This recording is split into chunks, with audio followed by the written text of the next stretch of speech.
suivre le chemin de la loi. Alors, le gouvernement est à gauche, mais je sais que la loi est votée par le Parlement. C'est donc à droite. Le Parlement, c'est ce qui permet au gouvernement de présenter des lois, aux parlementaires aussi de proposer des textes. C'est proposé, voilà, on retrouve bien le terme, par un député ou un sénateur. C'est lui qui a l'idée, c'est lui qui rédige et qui présente cette proposition à ses camarades. Je me souviens, le Parlement est composé de l'Assemblée nationale et du Sénat. Ensemble, ils votent les lois. La loi naît de la volonté du gouvernement par un ministre.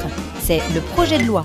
Mais elle peut naître aussi de la volonté d'un parlementaire, un député ou un sénateur. C'est la proposition de loi. Dans chaque commission, on nomme un rapporteur. C'est un député ou un sénateur chargé d'étudier le texte. Ils viennent ensuite devant la commission pour présenter leur rapport.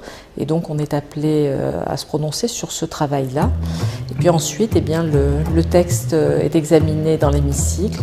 Le texte commence à être débattu, soit au Sénat, soit à l'Assemblée nationale. On s'attache à examiner la loi. Avec des amendements, on va essayer de le faire évoluer. Et une fois qu'il est voté, le gouvernement, si c'est le gouvernement qui a fixé, parce que c'est un projet de loi, ou lorsque c'est une proposition de loi, donc c'est un groupe politique qui va l'inscrire dans l'autre chambre.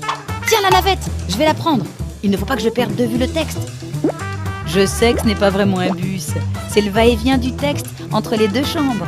Si une des chambres change une ligne sur le texte, il doit être réexaminé par l'autre chambre. Mais ça ne s'arrêtera jamais, ils ne sont pas d'accord sur tous les points. Tiens, la loi va au Conseil économique, social et environnemental. Le président de l'Assemblée nationale ou le président du Sénat peut saisir le Conseil économique et social et environnemental.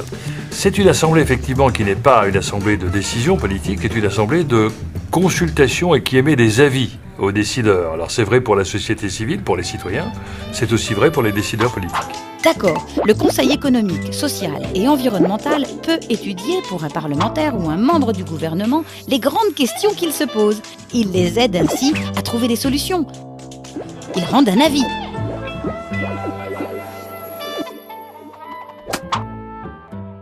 Ah, la loi repart au Sénat, vite! Il est discuté deux fois au Sénat, 2 fois à l'Assemblée nationale, et après c'est l'Assemblée nationale qui a le dernier mot, si jamais les sénateurs et les députés ne sont pas d'accord sur un point ou sur un autre. Elle est votée. Mais pourquoi elle monte au Conseil constitutionnel?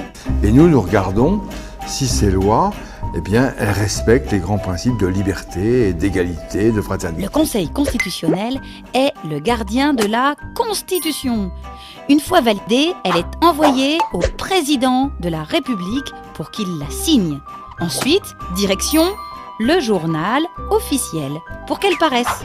C'est donc devenu une loi pour tous les Français. Elle passe enfin par le gouvernement qui est chargé de faire appliquer la nouvelle loi et d'en décrire les règlements au Conseil des ministres. Après toutes ces étapes, la loi est applicable et doit être respectée par tous les citoyens. Ah, enfin la sortie! Youpi!